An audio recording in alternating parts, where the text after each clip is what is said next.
Saudi আরবের ইতিহাস শুধু একটি রাষ্ট্র গঠনের কাহিনী নয়, এটি একই সঙ্গে শক্তি, ধর্ম, রাজনীতি, অর্থনীতি এবং সংঘাতের জটিল মিশ্রণ।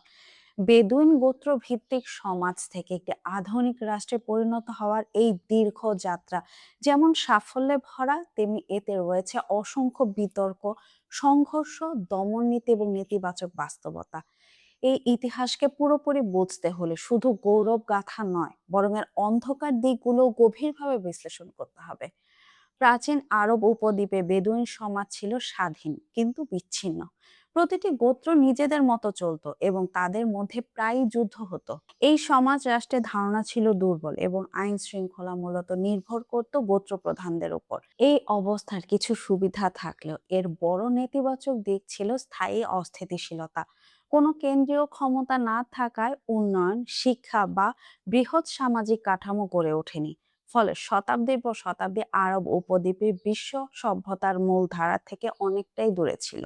ইসলামের আবির্ভাব এই বিচ্ছিন্ন সমাজে একটি ঐক্য নিয়ে আসে, কিন্তু সেই ঐক্য দীর্ঘমেয়াদী টিকেনি।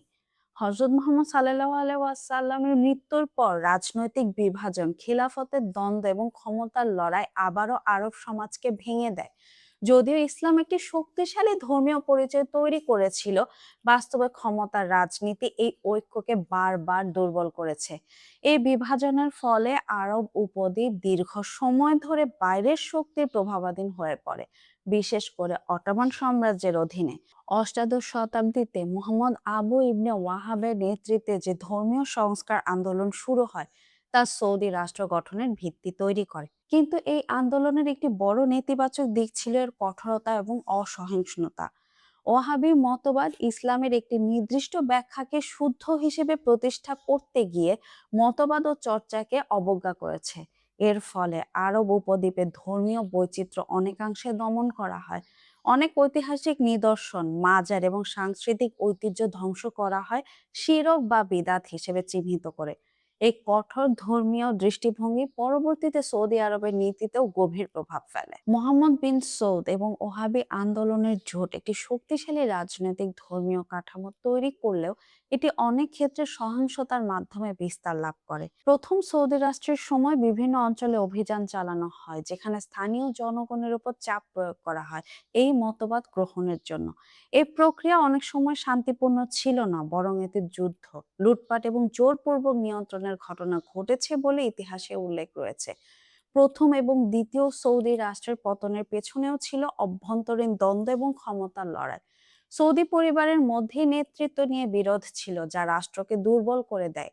এ ধরনের পারিবারিক রাজনীতি পরবর্তীতেও সৌদি আরবের শাসন ব্যবস্থা একটি স্থায়ী বৈশিষ্ট্য হয়ে থাকে।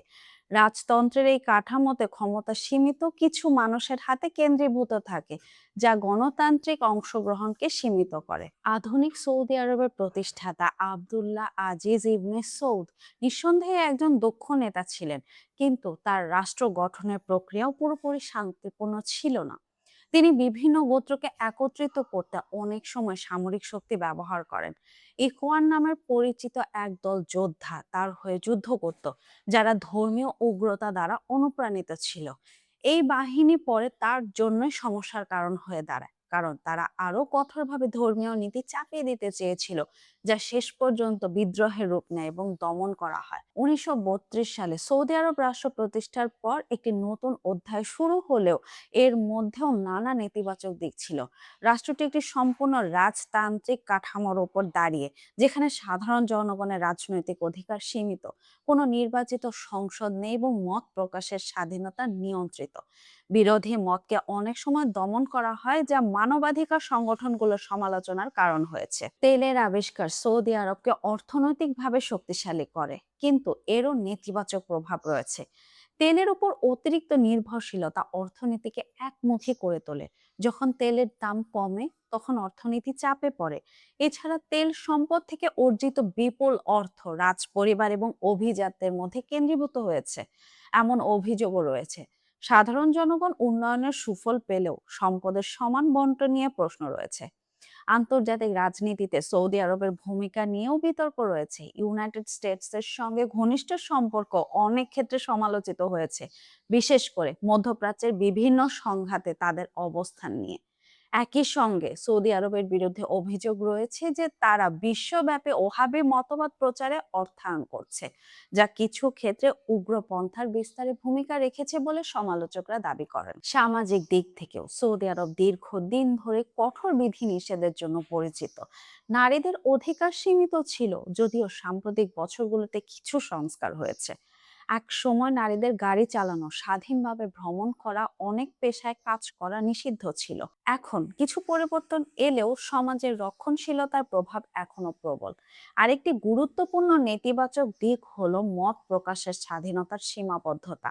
সাংবাদিক, ব্লগার, মানবাধিকার কর্মীদের উপর চাপ প্রয়োগের অভিযোগ রয়েছে। এই পরিস্থিতি আন্তর্জাতিক অঙ্গনে সৌদি আরবের ভাবমূর্তি প্রভাবিত করছে।